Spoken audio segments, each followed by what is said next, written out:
Olá, pessoal, tudo bem? Espero que todos estejam, sim, bem.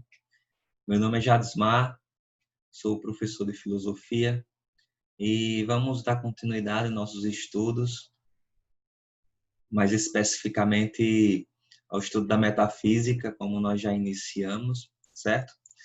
Então, na nossa primeira aula, nós discutimos um pouco sobre o que é metafísica, o que é esse campo de estudo que compõe a filosofia. E a gente viu ali o que é em que se debruça, né, a metafísica.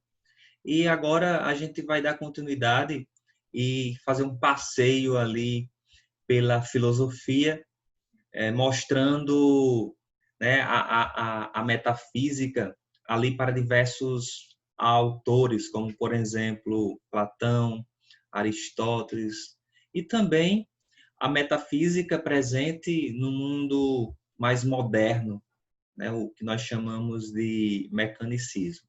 Tá certo? Então, vamos fazer esse passeio, vamos discutir um pouquinho sobre metafísica. É um campo de estudo muito legal, muito interessante, que nos conduz ao pensamento, nos conduz à reflexão, e isso é extremamente importante, não só para o estudo da filosofia em si, como para a reflexão que nós podemos fazer sobre a nossa existência, né? Sobre a nossa vida de um modo, vamos dizer assim, mais particular, mais pessoal, ao mesmo tempo que há aí a relação nossa com o mundo, com as coisas, com tudo que nos envolve, não é verdade? Então, vamos lá, vou espelhar o material aqui para a gente poder continuar nossas discussões, tá certo? Então, do mito à ciência, vamos pensar um pouco sobre isso.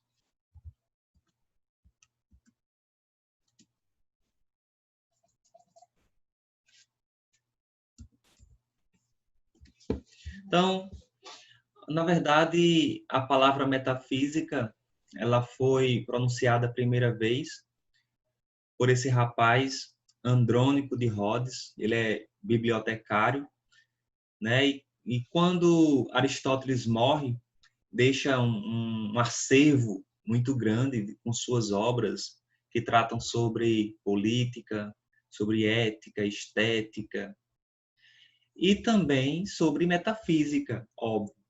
Acontece que não era intitulado de metafísica algumas de suas obras. Então, nessa forma de organizar as obras do filósofo Aristóteles, o bibliotecário Andrônico de Rhodes, ele começa a organizar, e as últimas obras que falam justamente sobre metafísica, ele intitula de metafísica, ele organiza depois dos livros da física. Então, a palavra metafísica é oriunda dessa expressão que está aí na tela, tá, metafísica, que quer dizer para além da física. A física estuda questões do movimento, questões mais, digamos, práticas, né? E a metafísica vai além disso. Não é de uma ordem prática, é mais de uma ordem teórica. E é justamente isso que trata a metafísica. Portanto, a palavra foi intitulada, foi pronunciada por esse rapaz aí quando organizava o acervo de livros de Aristóteles. Então, para a gente iniciar a nossa discussão, vamos pensar aqui um pouquinho sobre esse interesse do homem de estudo para a gente entender e compreender como é que se enquadra a metafísica nesse processo aí de mundo, nesse processo que compõe uma parte da filosofia, tá certo? Então, o que é que acontece? Nós temos as cosmologias.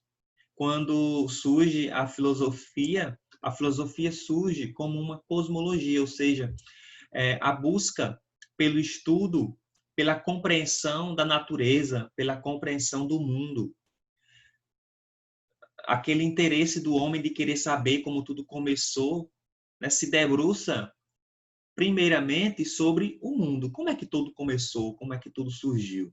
Né? E exatamente isso que dá início, cria o impulso para as discussões filosóficas. Então, nós temos as cosmologias, que são explicações sobre o mundo formuladas por diversos grupos humanos. Né? A natureza é oriunda de princípios naturais, é oriundo de elementos, né? E aí vai se sustentando as teses que a gente vai ver daqui a pouco para os primeiros filósofos chamados pré-socráticos, como é que eles defendiam essas explicações, tá certo? Então, para os gregos, eles defendiam que tinha um conjunto de deuses primordiais que representavam, segundo a narrativa mítica, o surgimento do cosmos. Isso no início, né? Ainda enquanto mitologia. A gente sabe que a mitologia antecede a filosofia. E é justamente nesse período que aparecem essas teses de que os deuses povoavam o mundo e, a partir da sua existência, tinha-se a origem de todas as coisas, do mundo, do homem e de tudo que fazia parte dele. Né? Então, era assim que os gregos entendiam a origem de todas as coisas.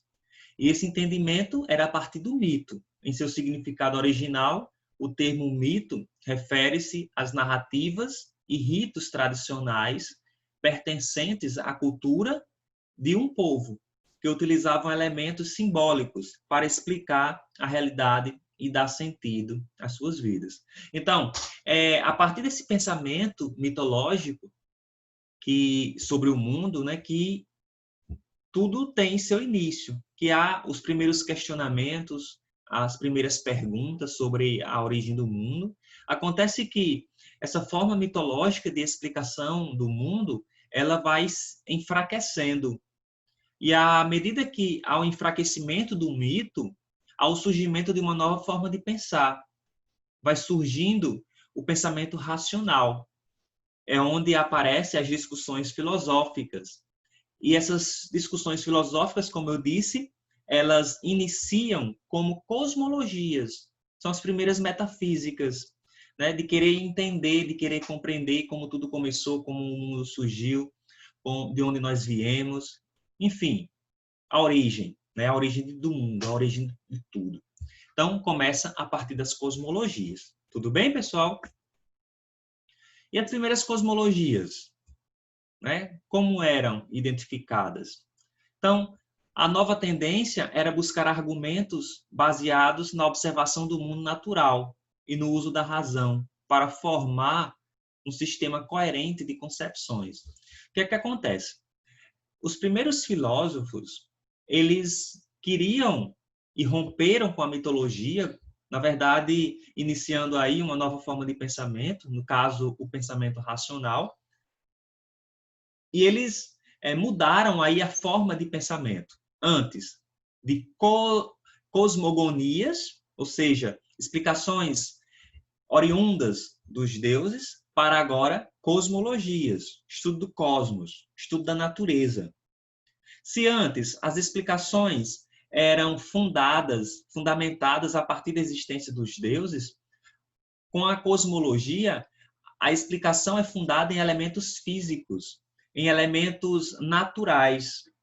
E para isso, alguns filósofos, eles defendiam a tese de que a origem do mundo estava ligada a um único elemento, que existia uma realidade primeira, né? Que existia um princípio ali que originaria todas as coisas, né? Portanto, é a partir daí que vai surgir a expressão arqué, é a busca da arqué. Mas, professor Jadismar, o que é arqué?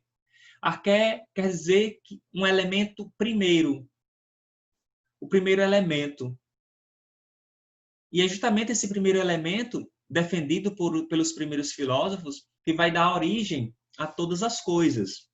É a realidade primeira, um substrato, ali uma substância que é a originadora de todas as coisas, do mundo, do homem, enfim. Uma força, um princípio, né, que dá origem a tudo. Ok? Então, nós temos aqui os primeiros filósofos e o que eles defendiam como origem, como arqué, certo? Arqué eu disse que é um elemento primeiro, então a gente vê aqui que cada pensador desse defende uma tese, defende um princípio, que nós podemos chamar cada princípio desse de arqué, né? Então, Tales de Mileto vai dizer que o mundo tem sua origem a partir da água, a água está em tudo, tudo é úmido e por isso ele vai defender. Não vamos nos aprofundar aqui, né, nas suas teses, mas apenas citando para que possamos compreender como funcionava essa defesa desses filósofos sobre a origem, sobre as primeiras cosmologias, certo? Anaximandro vai dizer que a origem está ligada ao áperon, uma substância indeterminada, ilimitada, que contém tudo necessário para que o mundo seja criado. Anaxímenes vai dizer que o ar é essa substância, é esse arqué, é esse primeiro elemento originador de tudo. Pitágoras, né, o grande matemático, vai dizer que essa origem está nos números. Né? Tudo é matemática, tudo é número. O mundo é ligado por pontos que transformam-se em retas, estas transformam-se nas figuras geométricas e a partir das figuras geométricas tudo vai tendo a sua origem. Heráclito defende o fogo como origem, já que o fogo muda a matéria, transforma a matéria e assim a existência é esse eterno transformar, é esse eterno vir a ser. Parmênides defende o ser, a permanência do ser como tal, como a existência do mundo. Empédocles vai dizer que existem os 4 elementos e a partir dos 4 elementos o mundo vai tendo a sua origem, ganhando suas formas. São eles os 4 elementos: água, ar, terra e fogo. E Demócrito, por sua vez, né, afirma que os átomos compõem a matéria, pequenas partículas que juntas vão dar forma às coisas, vão dar forma à matéria. Então, vejo que esses primeiros filósofos, eles saíram de um mundo onde os deuses criavam tudo, originavam tudo, e eles agora partem para princípios físicos, princípios naturais. Mas já diz, mas realmente o mundo é formado por isso, é criado por isso? Olha, obviamente que não, mas o que acontece aqui é que esses pensadores, eles romperam ali com a forma irracional de pensar e buscaram princípios físicos, buscaram princípios naturais, mais racionais, digamos assim, de explicar a origem.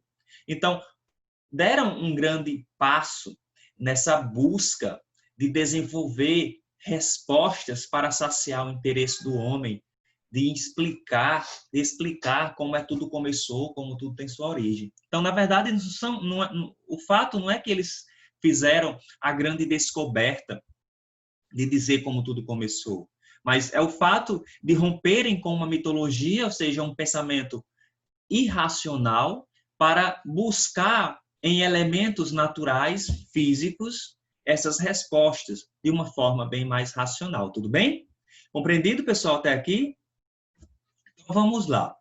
Então, já adiantando mais um pouco, nós temos aqui com Platão, que ele vai lá a partir do século IV a.C., né, o período clássico da filosofia grega. Platão procurou explicar a realidade concebendo a existência de 2 mundos.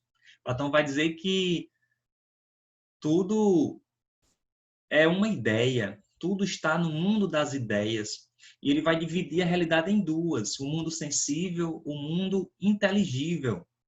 Ele vai dizer que todas as coisas, a verdade das coisas está nesse mundo inteligível, que é o mundo das ideias. E tudo que nós vemos, tudo que nós podemos observar, são cópias que vêm desse mundo de ideias, né? Ele defende também que há um ser, né? No caso, ele chama esse ser de Demiurgo, o grande construtor que opera na formação do universo, né? Que dá esse impulso para as coisas serem criadas. Então, Platão vai defender a existência dessas duas realidades, mundo sensível, mundo inteligível, mundo das ideias, para dizer que tudo isso que nós vemos, tudo isso que opera no mundo dos sentidos, nada mais são do que cópias do mundo das ideias. Pois o mundo das ideias ali suportam as verdadeiras coisas, a verdade das coisas. Tudo bem?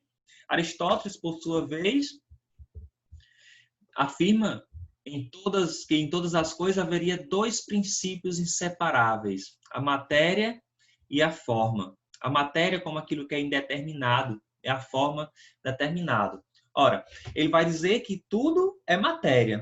A matéria compõe as coisas. A matéria dá origem às coisas. Porém, a matéria ganha forma. É dado forma à matéria. E a partir dessa forma, as coisas vão se constituindo, vão sendo criadas. Percebam, pessoal, que a forma de explicação do mundo vai ganhando uma forma diferente, uma forma distinta. A gente viu lá com os primeiros filósofos que eles defendem a tese de um único princípio, né? Platão vai defender ali a existência de duas realidades, o mundo dos sentidos, o mundo inteligível, o mundo das ideias. E Aristóteles, tentando se distanciar dessa explicação do mundo ideal em Platão, vai dizer que a matéria compõe tudo, aquilo que é indeterminado, e, portanto, ganha forma. E essa forma é o que dá origem às coisas, certo? Ainda na cosmologia aristotélica, né, a gente tem a seguinte questão. De acordo com esse modelo, o universo seria finito, espacialmente, e composto de diversas esferas concêntricas. Como é isso? Vocês já devem ter escutado falar no modelo geocêntrico, né, o geocentrismo, e também no heliocentrismo, que são teorias que permearam grande parte da história da humanidade. Então, o geocentrismo ele é defendido por Aristóteles, inclusive a Igreja incorporou essa teoria, a sua filosofia durante a Idade Média. E Aristóteles vai dizer que o universo ele é finito. Ele tem um começo e ele tem um fim. O geocentrismo, ele coloca a Terra como centro de tudo, como centro do universo. E ele pode estar dividido em duas partes. O mundo sublunar, que é o espaço que vai da Terra até a Lua. Ele acredita que a Terra é o centro do universo. Então, esse espaço sublunar é o espaço que vai da Terra até a Lua, um espaço terrestre, mutável e imperfeita, composta de água, terra, água, ar e fogo. Portanto, imperfeito, certo? E tem a segunda parte do universo, que ele chama de mundo supralunar.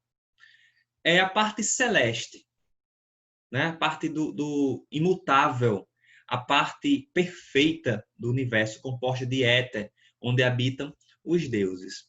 E nessa parte, as coisas são perfeitas.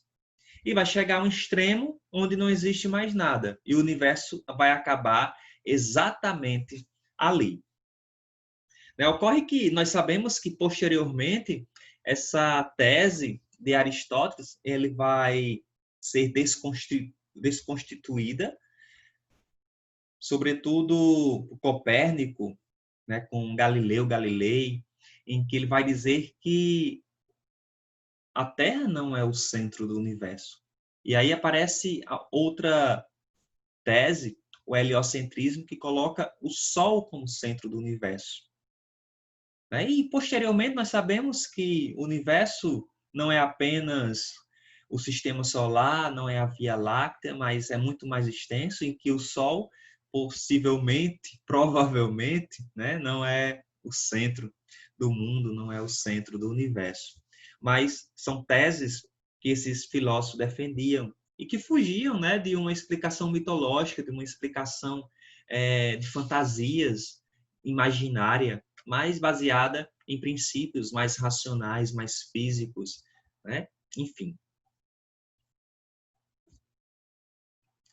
Temos também aí o mecanicismo, e o mecanicismo ele concebe a natureza como uma máquina que obedece a relações de causalidade necessárias, automáticas e previsíveis, constituídas pelo movimento e interação de corpos materiais no espaço. O mecanicismo ele vai já colocar a experimentação, a observação, né, como ponto de partida.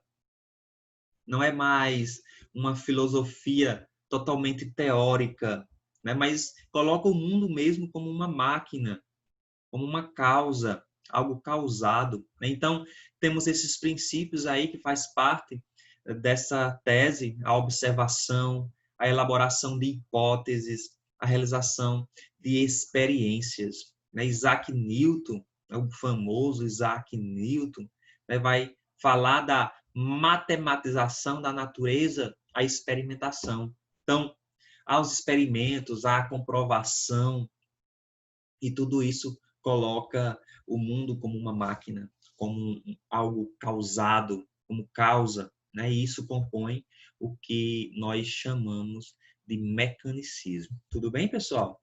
Tranquilo? Então, eram essas nossas discussões, certo?